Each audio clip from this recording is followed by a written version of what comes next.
Hello friends, good morning everyone. আচ্ছা তোমরাই বলো, এত সুন্দরভাবে যদি সকাল শুরু হয় তবে মনের অর্ধেক চিন্তা তো সকালের শুরুতেই শেষ হয়ে যায়, তাই না? চারিদিকে সবুজে ঘেরা পাহাড়, তার সাথে মেঘেদের খেলা, কি অপূর্ব লাগছে না চারিদিকটা দেখতে। তোমরা তো জানোই যে আমরা কাল কি পরিস্থিতিতে এখানে এসেছি। চারিদিকটা দেখে মনে হচ্ছিল রাতটা কিভাবে কাটাবো, সেটা ভাবতে ভাবতেই সারাদিনের ক্লান্তিতে কখন যে দুটো চোখের পাতা বুজে নতুন সকাল শুরু হলো বুঝতেই পারলাম না। যাই হোক, অন্ধকারের কাটিয়ে আলোর দিশা তো পাওয়া যায়, তাই না বলো? তোমরা তো কাল দেখেইছো আমরা রেডি হচ্ছিলাম, আর এখন রেডি হয়ে বেরিয়েই পড়েছি। ভাবলাম একেবারে বাইরেই সুন্দর মুহূর্তের সাথেই ভিডিওটা শুরু করি।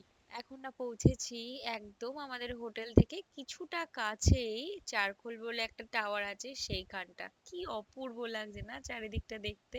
জানো তো, পাহাড়ে আসলে মনে হয় জীবনটা কতটুকু, কত চিন্তা ভাবনা, কত কিছু মাথায় দৈনন্দিন জীবনে চলে আমাদের, কিন্তু যখন এই প্রকৃতিকে দেখি তার সাজানো গোছানো রূপ এক লহমায় যেন কতটা হালকা মনে হয়, তা সত্যি বলে বোঝানো যাবে না। যাই হোক, এতক্ষণ উপরে ছিলাম, দুজনেই একা ছিলাম, একটু অফবিট। তোমাদের তো বলেইছি যে আমরা অফবিটে এসেছি, কিন্তু বিশ্বাস করো এতটা ভালো লাগবে আমরা ভাবতেও পারিনি। অনেকটা উপরে উঠেছিলাম, 360 ডিগ্রি ভিউ ছিল, তোমরা তো দেখলেই। এখন নামছি একটু দুর্গম পথ। পাহাড়ি রাস্তা একটু আঁকিবুকি না হলে কি আর মন ভরে বলো তো? সেখান দিয়ে হেঁটে ওই যে দেখা যায় উপরে টাওয়ারটা, ওইখানে পৌঁছেছিলাম।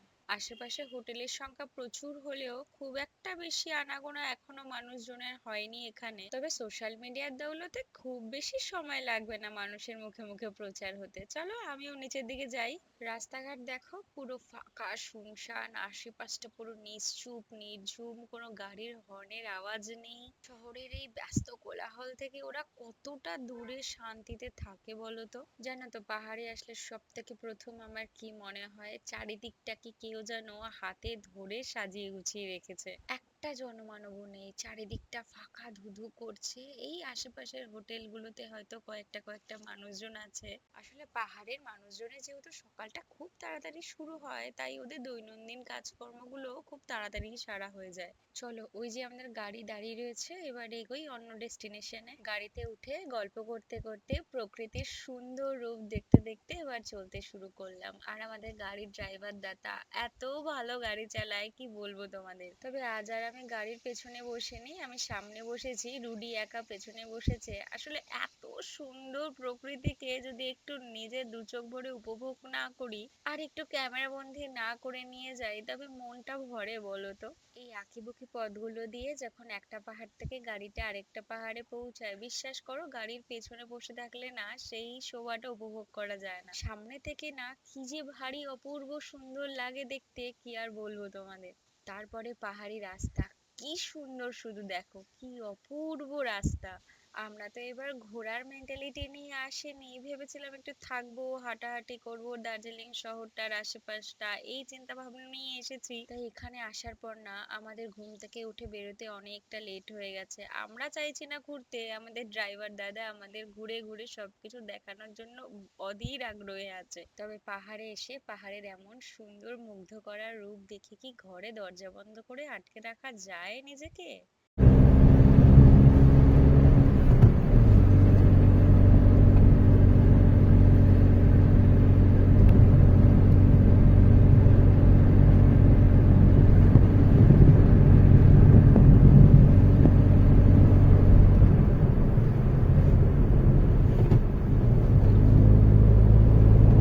ব্যাস পৌঁছালাম এমন একটা জায়গায়, এখানে রাস্তা তৈরি হচ্ছে, আগে থেকে অ্যালার্ট দেওয়া ছিল, তাই একটা একটা করে গাড়ি ভেতরে তোলার ব্যবস্থা চলছে। কিন্তু ওই গাড়িটা না কোনোভাবে একটু প্রবলেম করছে, উনি পৌঁছাতে পারছেন না, এই জন্য পেছনে প্রচুর গাড়ির লম্বা লাইন হয়ে গেছে।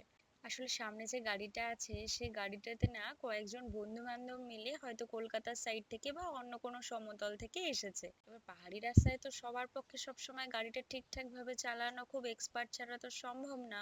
আসলে গাড়িটা যিনি ড্রাইভ করছেন তিনি হয়তো এই রাস্তাটাতে ঠিকভাবে অবগত নেই, তাই জন্য একটু অসুবিধাই হচ্ছে। ওই যে সামনে দেখতে পাচ্ছো, ওনার গাড়িতে যারা যারা ছিলেন সবাই নেমে গেছে, ওনার বন্ধু বান্ধব কিছু পাশে বাইকে দাঁড়িয়ে রয়েছে। আমাদের সবাই ইনস্ট্রাকশন তো দিচ্ছে, কিন্তু কোনোভাবেই উনি নিজেকে না কন্ট্রোল করতে পারছেন, আর গাড়িটাকেও পারছে না।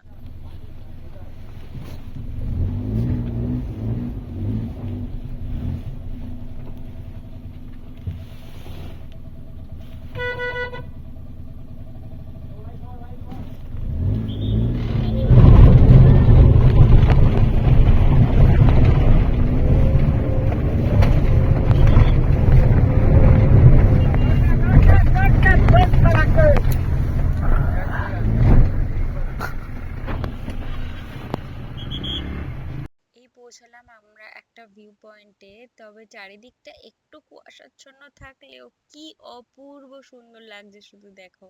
পাহাড়ে আসলে না এত সুন্দর দৃশ্য দেখে আমার শুধু একটা কথাই মনে হয়, যদি সত্যি দুটো ডানা থাকতো পাখির মতো, তবে মেঘের মধ্যে দিয়ে এই পাহাড় থেকে ওই পাহাড়ে ঘুরে একটু দেখে আসতাম কতটাই না সুন্দরভাবে প্রকৃতি নিজেকে সাজিয়েছে।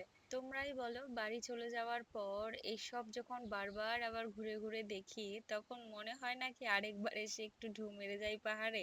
আমরা দৈনন্দিন জীবনে যেমন প্রত্যেক দিন ঘর পরিষ্কার করা, সাজিয়ে গুজিয়ে ঘরটাকে রাখা, এটা যেমন আমাদের একটা নেশা, পাহাড়ে আসলে যেন তো আমার এটা মনে হয় প্রকৃতিটাও যেন এটা নেশা, যে নিজেকে প্রত্যেক দিন নিত্য নতুন ভাবে সাজিয়ে রাখবে। এটা যেহেতু একটা ভিউ পয়েন্ট, তাই প্রচুর লোকজন রয়েছে। আসলে মেইনলি এটা একটা পাইন ফরেস্ট। চলো একটু যাই উপরের দিকে। পাইন ফরেস্ট মানেই তো একটু হেঁটে উপরের দিকে উঠতে হয়। তবে এই মেঘাচ্ছন্ন পাইন ফরেস্টটা দেখতে খুব একটা ভালো না লাগলেও ওরা নিজেদেরকে যেভাবে সাজিয়ে গুছিয়ে রাখে তা দেখলে এমনিই মন ভরে যায়। তবে চলো সামনের দিকটা একটু দেখি। এটা লাভা ভিউ পয়েন্ট। আমরা এর আগের বারও এসেছিলাম, কিন্তু এই পাইন ফরেস্টে ওঠা হয়নি, আশেপাশ দিয়ে ঘুরেই চলে গেছিলাম। তো এখানে বৃথা চেষ্টা করে লাভ নেই, কখন সুযোগ পাবো জানি না। উপরের দিকে যাই। খুব ন্যূনতম একটা টিকিট প্রাইস দিয়ে টিকিট কেটে এবার যাচ্ছি উপরের দিকে। জানোই তো এইসব রাস্তাঘাটে খুব সাবধানে উপরে উঠতে হয়। তার মধ্যে রোদ থাকলে না মাটিটা একটু শুকনো থাকে, অসুবিধা কম হয়, কিন্তু যেহেতু কুয়াশা চারিদিকটা, মাটিটা একটু ভেজাও রয়েছে, স্লিপ কাটার ভয়টা বেশি।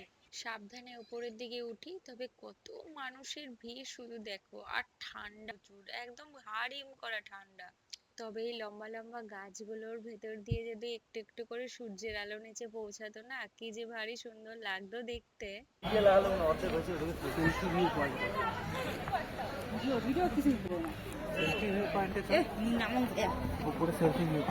চল পরে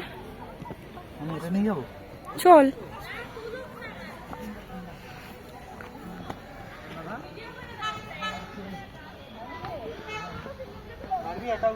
হ্যাঁ,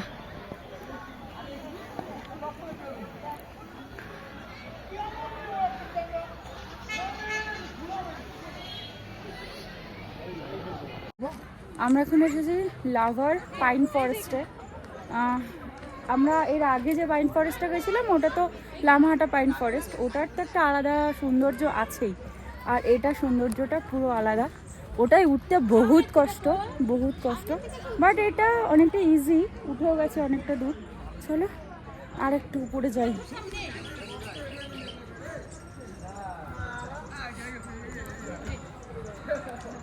দেখা যাক সামনে নিয়ে গিয়ে কতটা ভিউ তোমাদের দেখাতে পারি। মারাত্মক ঠান্ডা এখানটা। এই যে এই হচ্ছে ফরেস্টের ঠিক পেছন থেকে ভিউ।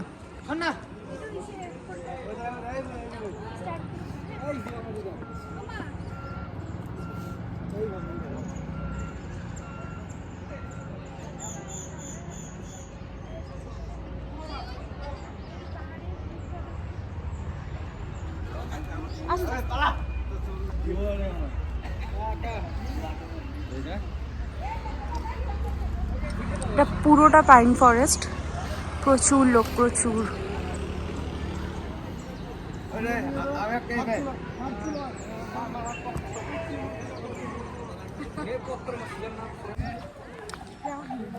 রে কি হাওয়া বইছে রে। রোদটা থাকলে আরো মারাত্মক ভিডিও আসতো। পাইন ফরেস্টের মাঝখান থেকে রোদ পড়বে, ওটা একটা আলাদা ভিউই আছে।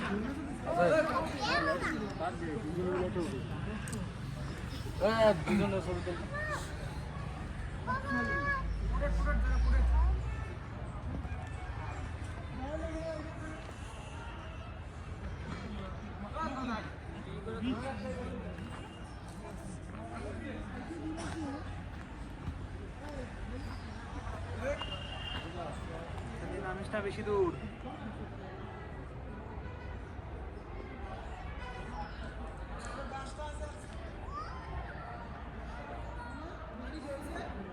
চলো এবার নামা যাক, আরেকটা ভিউ পয়েন্টে যেতে হবে। আমরা তো এখান থেকে এত মানুষজন এসেছে, এখন তারা উপরের দিকে উঠছে। পাহাড়ে আসলে না কোনো কিছু নিয়ে কোনো আফসোস থাকে না, প্রকৃতি এমন ভাবে নিজেকে সাজায়। চল নাম।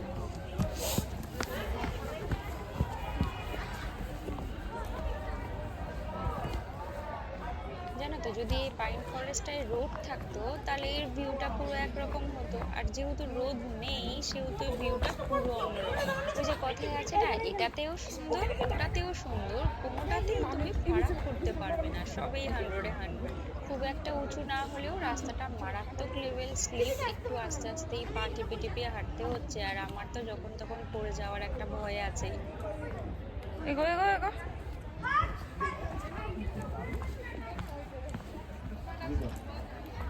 চলো উঠে তো গেছিলাম, এবার নামছি।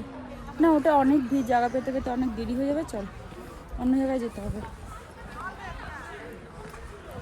চলো।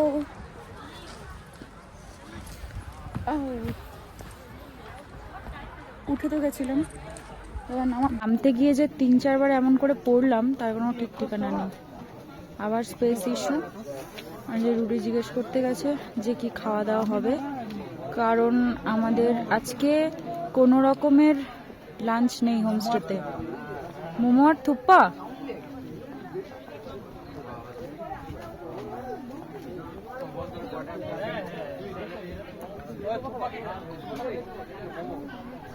আমাদের ড্রাইভার দাদা কিছু খাবে না, দেখা যাক। এগ টোস্ট মেবি হবে না। এগ টোস্ট হবে?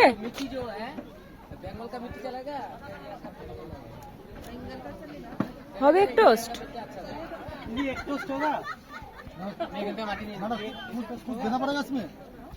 ম্যাগি খাবি? খেয়ে নে, আর কি অপশন নেই। ওয়াই ওয়াই ভালো হয় না। তোর ভাল লাগে ওয়াই ওয়াই? যেখানে খুশি। ওইদিকে চল, ওদিকে চল, ওদিকে চল।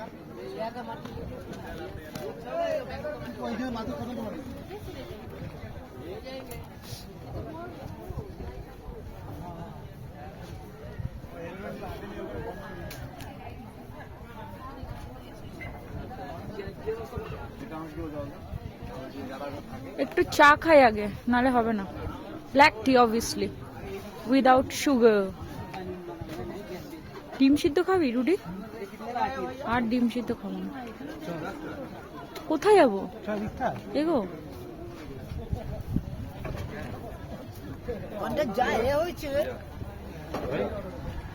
আর ফোনটা আমাকে এবার ধোকা দিয়ে দিয়েছে পুরো। কি হবে?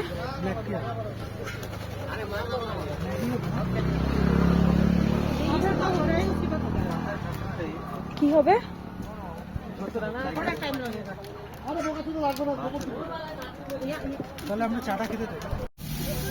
আমরা নিয়ে বসলাম 2 কাপ চা, এখন অপশন নেই, খুব ঠান্ডা।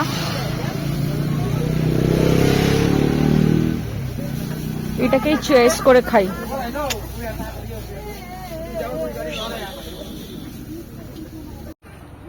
ড্রাই বানাতে বলে ভালো হতো না?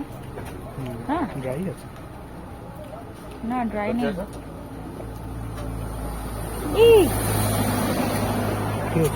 ডিমটাই পড়ে গেল, পাগল নাকি?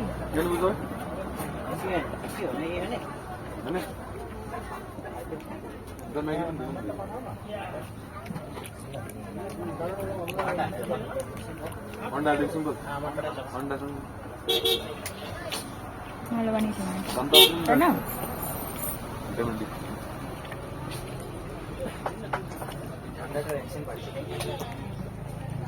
আমরা একবার জোর থানে ম্যাগি খেয়েছিলাম, তুই আসনি সেবার। ওই ম্যাগিটা অসাধারণ ছিল। মানমানকে বলবো বানাতে, পুরো কড়াইশুটি দিয়ে। তুই খাস না কড়াইশুটি? জোর থামে কোথায় গেছিস তখন? বেডিং দেখলাম।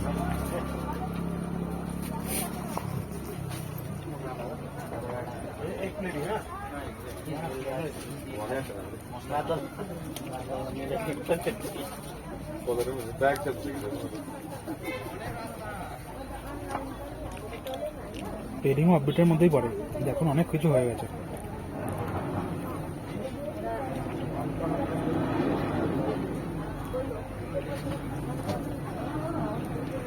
আর একটা অনুষ্ঠান হতো, চলো যাই, ওই জন্য আমি দেখলাম 11টা থেকে 11টা 10। আমরা যখন আসলাম পুরো অন্ধকার ছিল, আর এখন পুরো সূর্য মামা দেখো।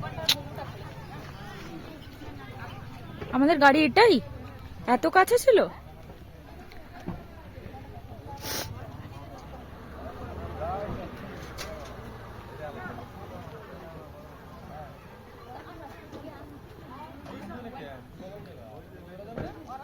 চলো এখান থেকে বেরিয়ে গেলাম অন্য আরেকটা ডেস্টিনেশনের উদ্দেশ্যে, সেখানে তোমাদেরকে নিয়ে যাব। আর এই দেখো এই পাইন ফরেস্টটা তোমাদেরকে এর আগেও কিন্তু দেখিয়েছি, জানি না তোমরা মনে করতে পারছো কিনা। তবে এখানে কি সুন্দর রোদ পড়েছে শুধু দেখো। চলো গল্প করতে করতে গাড়ির চাকাটাও এই পাহাড়ের আঁকিবুকি পথ দিয়ে এগোতে থাক, আমরা নেক্সট ডেস্টিনেশনে পৌঁছাই।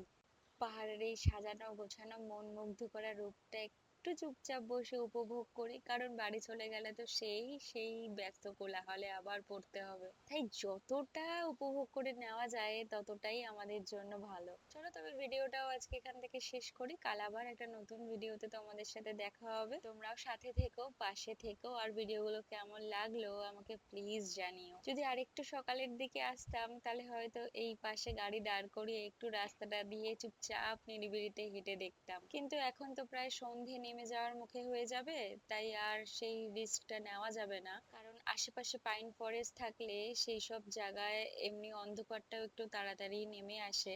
তবে চলো ভিডিও ভালো লাগলে একটা লাইক করে দিও, কমেন্ট করে জানিও কেমন লাগলো, আর সব সময় পাশে থেকো এইভাবেই।